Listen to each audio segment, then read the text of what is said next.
நண்பர்களுக்கு வணக்கம். நான் உங்கள் பட்டுக்கோட்டை ஜோதிடர் சுப்பிரமணியன். ரிஷபராசினர் வழிபட வேண்டிய கோயில் என்ன கோயில் அப்படின்னா, திருவையாறு ஐயாரப்பர் கோயில். இந்த கோயில் ஒரு அற்புதமான அருமையான ஒரு சிறப்பான ஆலயம். வருடத்துக்கு ஒரு வாட்டினாலும் இந்த திருவையாறு ஐயாரப்பரையும் அறம் வளர்த்த நாயகியை நீங்கள் தரிசனம் செய்துட்டு வந்தால் உங்கள் ராசிக்கு ஏற்படக்கூடிய தோஷங்கள், கஷ்டங்கள், போராட்டங்கள், செர்மங்கள் அத்தனையும் உங்களுக்கு நீங்கும். பொதுவாக கார்த்திகை 2ஆம் பாதம், 3ஆம் பாதம், 4ஆம் பாதம், ரோகிணி நட்சத்திரம் 4 பாதங்கள், மிருகசீரிடம் 1ஆம் பாதம், 2ஆம் பாதம் தான் ரிஷபராசியினர். இவர்கள் அவசியம் வருடத்துக்கு ஒரு வாட்டி இந்த ஆலயத்துக்கு வழிபட வேண்டும்.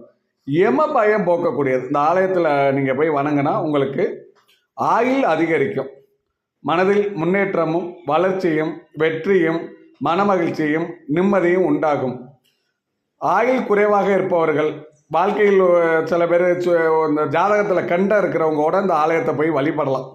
ஏன்னா பயம் நீக்கக்கூடிய கோயிலுங்கிறதுனால இந்த ஆயுளுக்கு ஆயுள் நம்மளுக்கு கம்மியாக இருக்கும் அப்படின்னு நினைக்கிறவங்களோட வழிபடலாம். ரிஷபராசியினர் வழிபடும் போது வாழ்க்கையில் உங்களுக்கு ஏற்படக்கூடிய இன்னல்கள், கஷ்டங்கள், போராட்டங்கள், சிரமங்கள் அத்தனையும் நீங்கி வாழ்க்கையில் மன மகிழ்ச்சியும் நிம்மதியும் பொன் பொருளும் கிடைக்கும். கண்டிப்பாக வருடத்துக்கு ஒரு வாட்டி போயிட்டு வாங்க.